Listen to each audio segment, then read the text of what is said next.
Hi friends, আমি চলে আসলাম আমার চ্যানেলে। তোমরা ভালো আছো তো?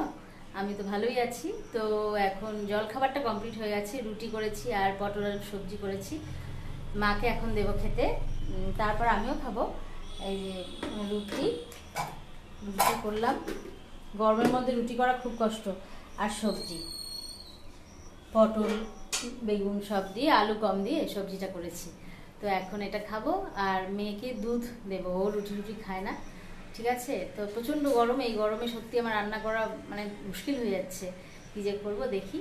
তো ঠিক আছে, তো মাকে খেতে দিই।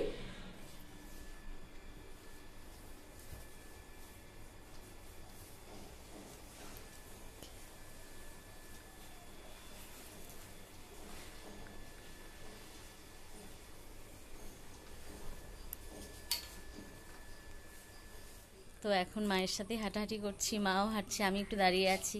ঘুম আছে হয়েছে, দুপুরে ঘুমিয়েছি। তো ওয়েদারটা এখন একটু আরাম লাগছে। খুবই গরম ছিল, মানে প্রচণ্ড, কি বলবো আর। তো এখন একটু কম। এখন বিড়ালগুলোও খেলা, মানে পুরো খেলছে, যেহেতু মা বাইরে আমিও বাইরে। তো খেলছে। আর মেয়ের বান্ধবী এসেছে, ওরা গল্প করছে। তো আমি একটু হাঁটাহাঁটি করছি। ওকে, মাও হাঁটছে। ঠিক আছে, পরে আসছি। তো এখন আমি বসে আছি, এখন কোনো কাজ করছি না।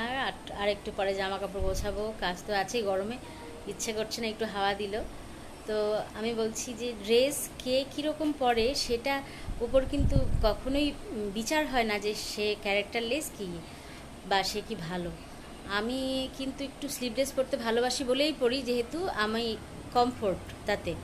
আমি অন্যরকম ড্রেস পরলে আমার একটু দম বন্ধ হয়, এই জন্য আমি চুড়িদারই হোক শাড়ি হোক, শাড়ি হলেও স্লিভলেস ব্লাউজ পরি। তো এই জন্যই আমি স্লিভলেস নাইটিও পরি। যদি কেউ কিছু মনে করে থাকো, মাঝে মধ্যে একটু খারাপ কমেন্ট পাই।